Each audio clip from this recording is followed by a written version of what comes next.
Hi, this is a recorded lecture for the IB DP Design Technology. We're looking at structural systems, and this is looking at finite element analysis, or FEA, safety factors, and why structures fail.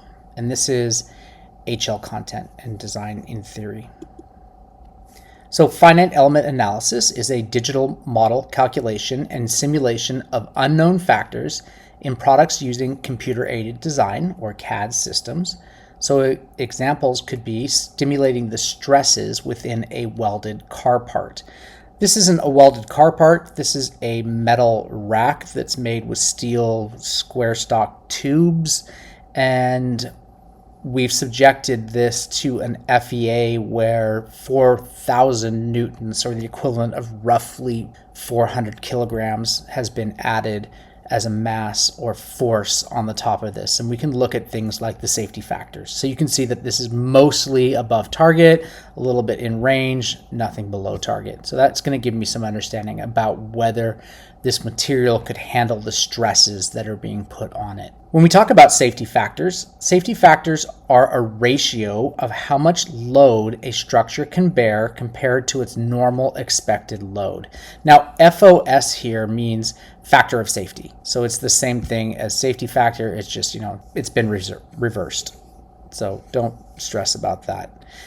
And essentially what we're looking at here is a math problem, a division problem to be specific. So we're looking at what is the strength of the material and what is the stress that's being put on it. Now, you're going to divide these two things. So for instance, if the number in the numerator of this fraction is larger than the number that is in the denominator, that is good because you're going to get a safety factor that is greater than 1. If the numerator and denominator, so the capacity and the demand, are the same, you're going to get a safety factor of 1, which is not good. You'll see in a minute. And then if the capacity is less than the demand, then I'm going to get a safety factor that is less than 1. And in that case, that means failure. So let's look at what that means. So anything that is greater than 1, any safety factor that's greater than 1 is considered safe for an applied load as the strength is greater than the calculated stress, right? So it's going to be greater than 1. If it's right at 1, so that the stress and the strength are the same, then at this point you're at the point of failure. You're at yielding depending on the strength used in the calculation, and there's no margin for error. If the safety factor is less than 1, then this is going to be predicted to fail. And again, we're using safety factor when we do a finite element analysis on a particular structure. Context-wise, you need to pay attention to this when you build something that's going to carry a load, so that you know that, for instance, the stress and the strain that are going to be put onto that particular product aren't going to break it. So, you can think of this in something like a chair that you might build for a kindergarten classroom. You would need to make sure that it would be capable of holding all kindergartners and probably even adults. So it would need to be stronger than you would expect. And often things are quite a bit stronger than they need to be. And that's just to anticipate extra loads that they might be under. So for instance, the kindergarten chair again is normally used for a kindergartner, but imagine they're having parent-teacher conferences and a parent and a kindergarten teacher are sitting around the kindergarten tables on the chairs that the kindergartners are using. Those chairs would need to be able to handle the load of an adult. Now, let's talk about some of the causes of failures. So the first one, and this is the one that we're most responsible for, are design errors. So if you are inadequately calculating loads, you're failing to account for all possible loads. Like for instance, if it's in a dynamic area where there might be wind, you need to pay attention to that because wind can add an extra amount of force, an extra load to a product and cause it to break. Maybe there's seismic activity where you're living and you need to pay attention to that, or some sort of other unexpected operational overloads like parents sitting in kindergarten chairs, or snow accumulation, or hail, or water, or whatever. If you're making a sand table and you've taken into account the mass of the sand, but then all of a sudden the sand gets wet, you would want to be able to take into account that extra weight from the water that made the sand wet, because that's unexpected operational overload.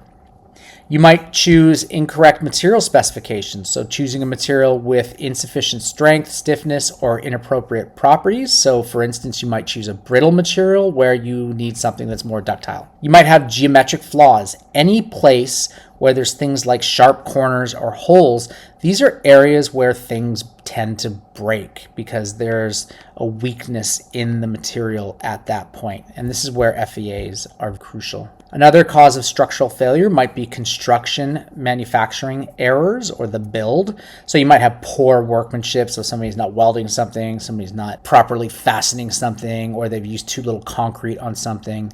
It may be substandard or defective materials, so substituting something that's cheaper and weaker rather than using materials that are more appropriate. And sometimes you can have voids or hidden flaws like cracks, especially in things like wood. This happens all the time where wood might have a crack in it that you don't really see, and you might have to address that. You also have to pay attention to service and maintenance. So once something is designed, you need to actually use it as intended. So applying a load that is far in excess of the design limit.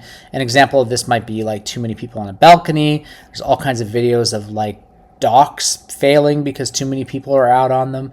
But it can be anything. It can be a bookshelf that you're overloading with books. It can be whatever. And so you do need to pay attention to that. So how much force is it designed for? You can't overdo the amount of force you're applying.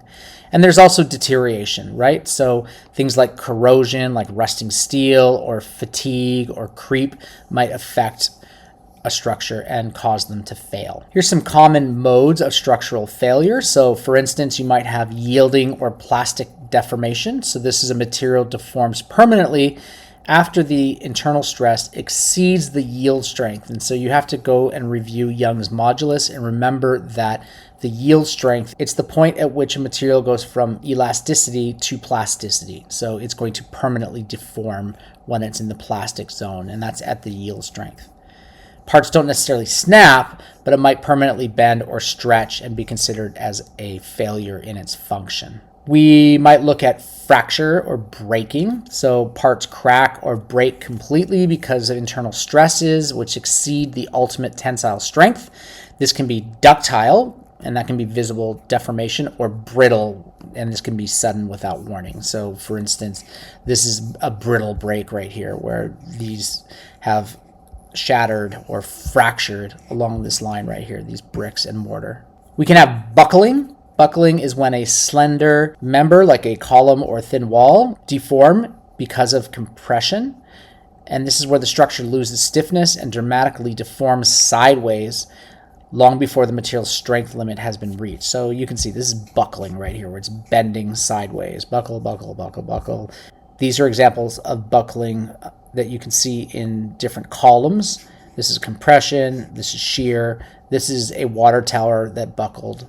So buckling is one of the ways that structures can fail. Fatigue is failure after repeated cycles of loading and unloading, even at stresses far below the yield strength. This is responsible for many machine and bridge failures over time. So it has a lot to do with the amount of loading and unloading of something over time, and that's going to generally cause something to fail. I look at this a bit like taking a wire and bending it back and forth until it breaks, right? Like you're adding a cyclical loading until that wire breaks. You might have excessive deflection or stiffness failure. So the structure remains intact, but it bends or moves too much, failing its functional or aesthetic requirements, like a floor that sags excessively, causing discomfort or damage to non-structural elements.